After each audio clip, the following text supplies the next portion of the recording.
Nossa, aí você tocou num ponto muito importante e eu queria ouvir a Zé um pouco disso, que é a parte do acolhimento. Então, se a gente faz essa identificação, tendo acolhimento, porque como ministra também, ouvindo as histórias, muitas vezes a própria família não acolhe aquela pessoa que passou por uma situação de abuso. Não é assim, Zê?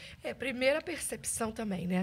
As famílias não percebem, né? Por isso que a gente instrui pais, instrui educadores, não falei sobre isso, a gente palestra para educadores também, palestramos para líderes de departamento infantil, para gerar essa percepção.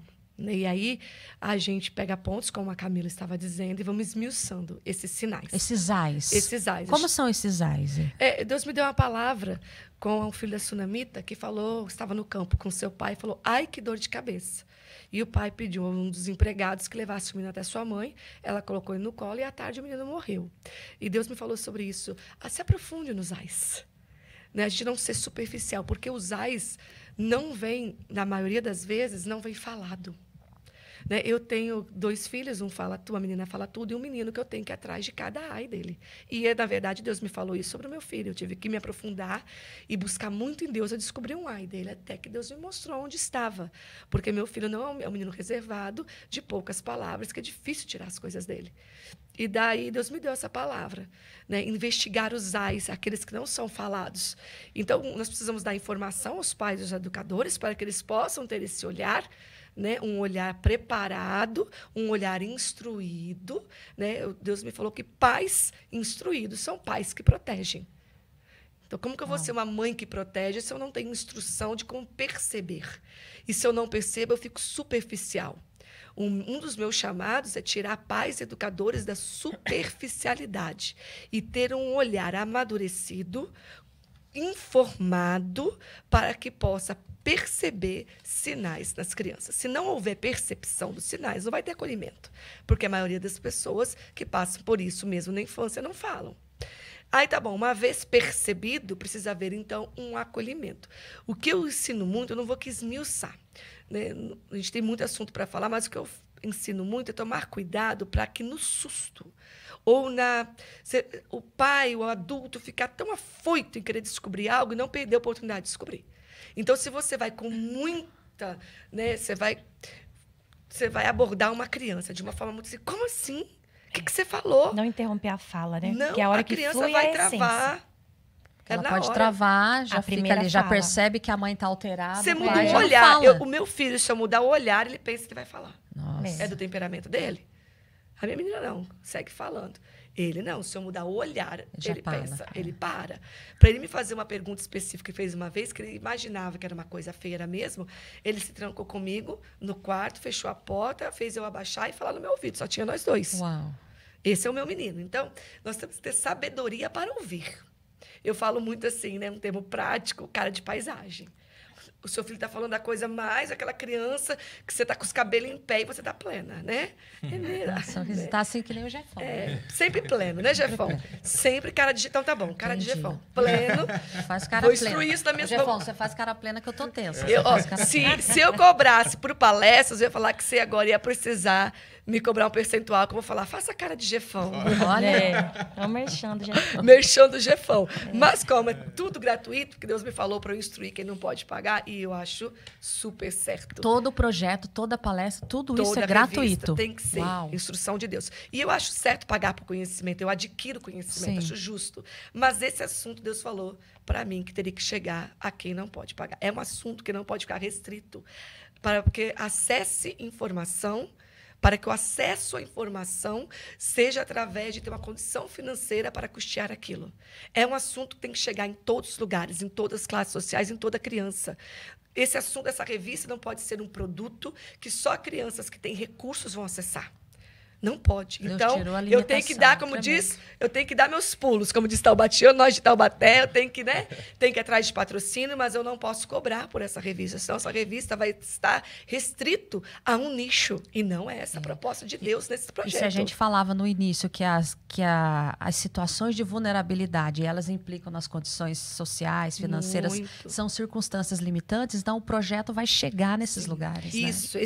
Esse mal não atinge só uma classe da sociedade. Não é isso, né? Mas ele está muito mais Ele é muito comparece mais. Comparece mais e ele fica muito mais oculto nessa classe da sociedade. Eu acredito que também essa classe também tem mais dificuldade de tratar tem o problema depois. Menos informação, menos acolhimento. Acesso a tratamentos também, né? Não tem acesso a psicólogos. E outra coisa também, os ambientes familiares que propiciam algumas coisas. Então, por exemplo, casa com 4 ou 5 filhos, uma criança, os outros adolescentes, todos dividindo um único quarto. Um único quarto, uma única cama, né, Zé? É onde mais tem acontecido. Por isso que a pandemia aflorou muito esse assunto, por isso. As famílias enfiadas, né, todas muito tempo dentro de casa, em ambientes muito pequenos, dividindo quarto, dividindo cama, tudo muito propício. Então, um adolescente numa fase de descoberta que já foi abusado na sua infância.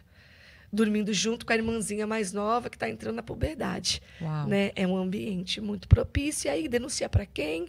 Aí reclama com quem? Busca ajuda aonde? E os próprios pais querem defender ali, proteger os filhos. Exatamente. Né? Eu acompanhei muitos casos assim, entre irmãos. É bem delicado de tratar.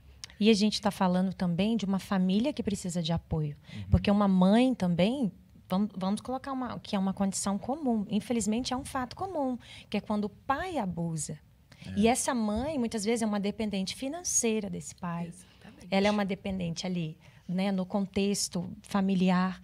E aí, como esse apoio a essa mãe também, né? Essa mãe também precisa ser ouvida, ser escutada, porque como eu vou conduzir isso?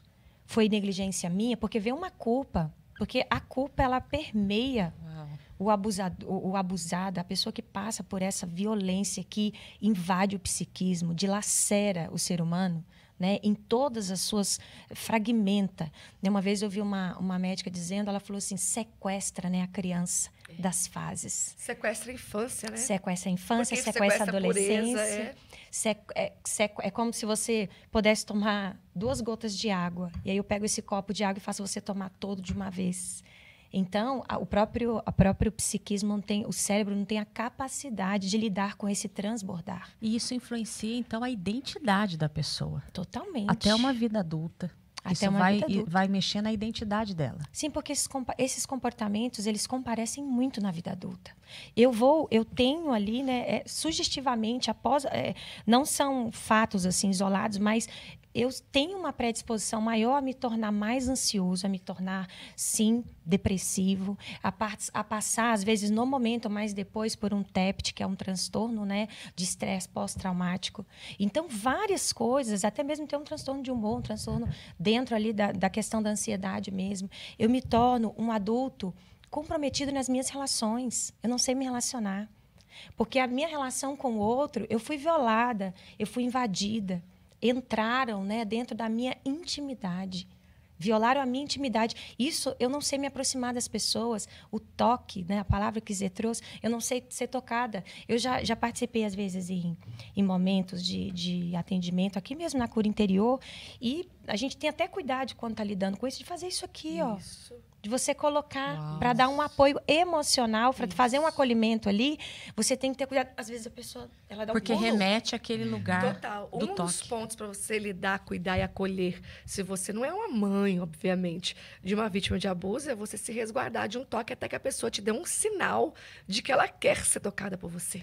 Uma vez eu vi você falando, Zé, até da surpresa, né? Nossa, eu fiquei surpresa com isso. Já percebeu gente que fala assim, olha, não gosto de surpresa, não vem me fazer uma festa surpresa. E acha que é temperamento. E acha que é um temperamento, é um jeito. Eu achei incrível você falar disso. Isso é muito comum. Por que não gosta de Faça surpresa? tudo, mas não me faça uma surpresa. Exatamente. Por quê? Porque num dado momento foi surpreendido.